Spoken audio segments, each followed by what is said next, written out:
One of the elements that make IPSC such a fascinating shooting sport is the tactics, the fact that you're going to be shooting a different stage every time you come to the line, every match you go to.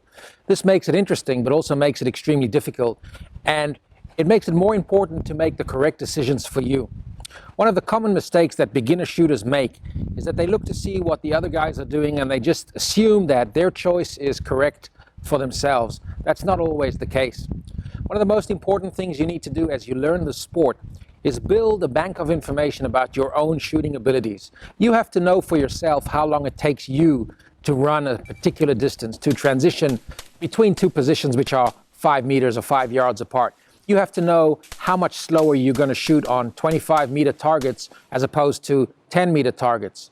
When you have this information about your shooting abilities, you can then consider different alternatives on the stage.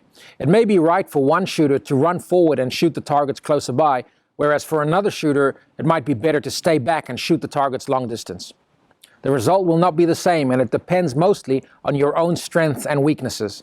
Trying to copy other people's strengths and weaknesses is usually a mistake. However, before you're actually able to decide how to shoot the stage and which tactics, the first thing you need to do is identify the options. And identifying the options is a process within itself, and it starts before your squad comes to that stage. The match booklets, which are published usually before the match, give you information about the stages. To me, the most important piece of information they give is the ability to see in advance where I want to go watch during the pre-match, which stages I should see shot before my squad actually arrives there. Some stages are difficult to analyze correctly. Sometimes it's difficult to identify all of the options within 5 minutes of being there with the squad. So go early, take the time to analyze the stage, see how other shooters have shot it, consider the alternatives, and then look at your own abilities and decide which of those options makes the most sense for you. Always go with your gut feeling in these matters. If you feel confident about a possible solution, you're able to shoot it. If you're doubting yourself going as you load and make ready, if you're unsure about whether or not you're able to shoot those two targets before engaging the swinger, chances are you shouldn't do it. You should always choose a tactic that you can feel comfortable and confident about. The tactic should be that you could shoot consistently 5 times in a row and succeed 5 times in a row. If you're choosing a sequence that you could do maybe once out of 3 when the wind's blowing in the right direction, that's the wrong decision for you to shoot that stage. Remember, a good match performance is not about winning one stage. It's about consistently shooting your best result on every stage, stage after stage. And the only way you can achieve that is by choosing the correct tactics.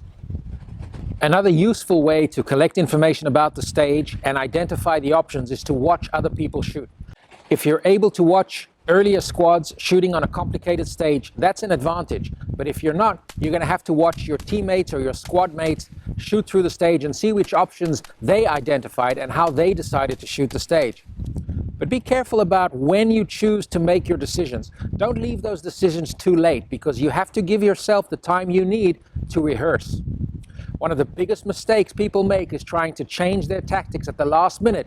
When they see the shooter in front of them do something different they didn't consider, they decide, okay, I'm going to do that.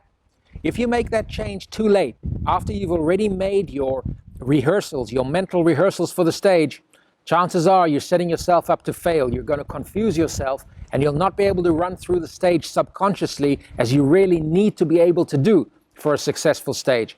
Make sure you gather enough information before you make your decision, but also be sure to make your decision early enough so that you can mentally prepare for your sequence, for your tactics. Don't change your mind at the last possible second.